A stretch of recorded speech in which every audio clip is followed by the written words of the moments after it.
The first training session for healthcare service providers attached at the Georgetown Public Hospital was conducted on Monday at Project Dawn, Lilliendale, Greater Georgetown by the Canadian Network for International Surgery. Trauma coordinator at the hospital, Dr. Tracy Bovell, during the opening ceremony explained that in 2019, the last training session was completed. This year, the Georgetown Public Hospital received a grant and a renewal of the trauma team's training license, valid for 3 years, from the institution. Now the healthcare service providers will benefit from the sessions that incorporates online platforms and physical training sessions.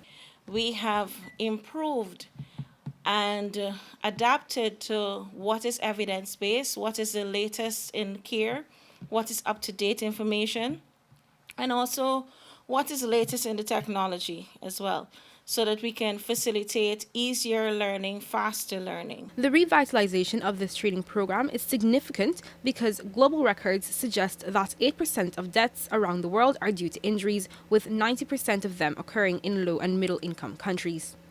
Director of the Curriculum Development at the Canadian Network for International Surgery, Dr. Ronald Lett, said the best way to mitigate these deaths and possible disabilities caused by injuries is to ensure persons are adequately trained to treat injuries. We want people that are injured to survive.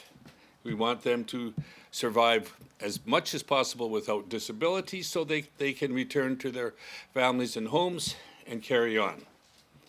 So if we're going to be successful at this, to respond to the huge burden of injury, death, and disability, we need a lot of participants, we need a lot of health professionals that are well trained. While Health Minister Dr. Frank Anthony urged the service providers to incorporate teamwork in every aspect of responding to patients' needs.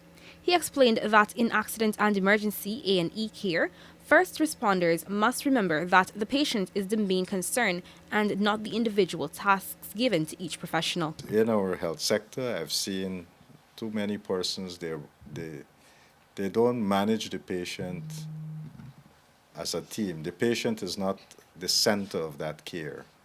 Different people might be managing different parts of the patient, which is not the ideal thing.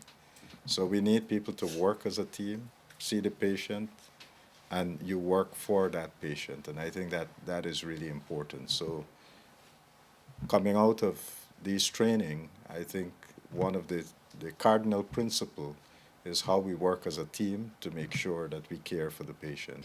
The training for health providers in trauma care will be expanded to benefit all medical professionals. It is important to provide refresher courses and access to new scientific methods to improve patient care, the minister said. Reporting for the newsroom, Lazina Yearwood.